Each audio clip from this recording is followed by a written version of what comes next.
මේ මනස්කාන්ත පරිසරය දකින වාරයක් පාසා අප මේ පිම්බිමේ උපදින්නට තරම් කොතරම් වාසනාවන්තදැයි යන ආඩම්බරය හදවතේ નિરાයාසයෙන්ම ජනිත වේ.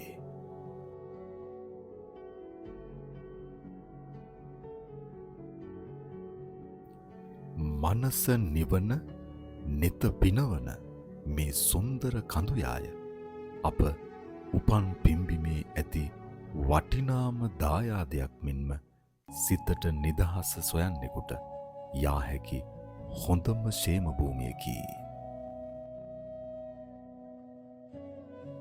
මේ රට මගේ රට මා ඉපදුණු රට හැදෙන වැඩෙන රට මගේම මව් රට.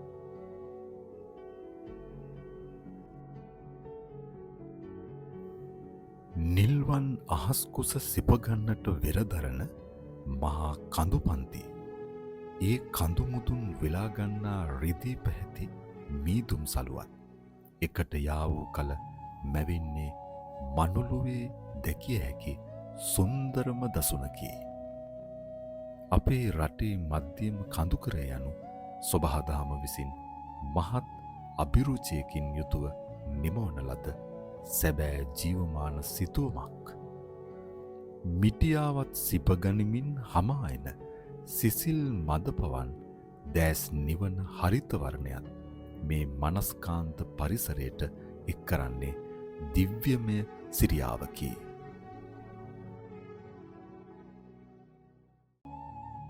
කඳුකරේ සුන්දරත්වයේ වඩාත් ඔප්නැන් වෙන්නේ හාත්පස විහිදී ඇති නිමක් නැති කොළපාට සාගරය නිසාවෙනි.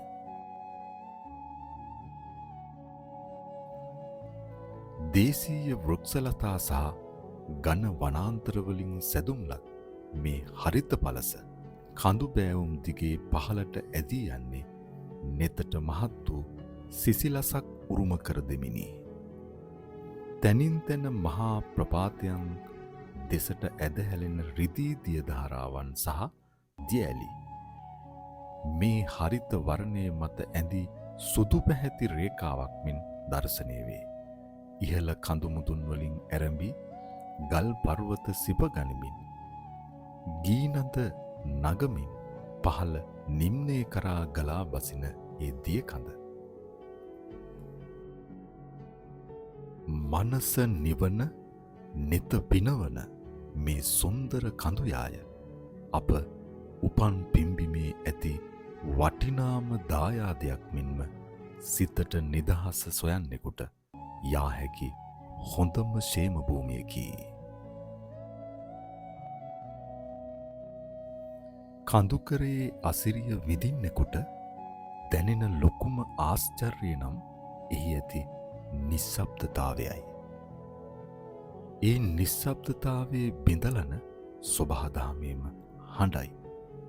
ඈතින් ඇසෙන පක්ෂියන්ගේ නාදය ගස්වැල් අතරින් හමා යන සුළඟේ මිමිනුම දියඇලිවල ගාම්භීර හඬ මේ සියල්ල එක්ව මවන සංගීතය සිතට ගෙන එන්නේ වචනයෙන් විස්තර කළ නොහැකි තරම් ආධ්‍යාත්මික සැනසීමකි.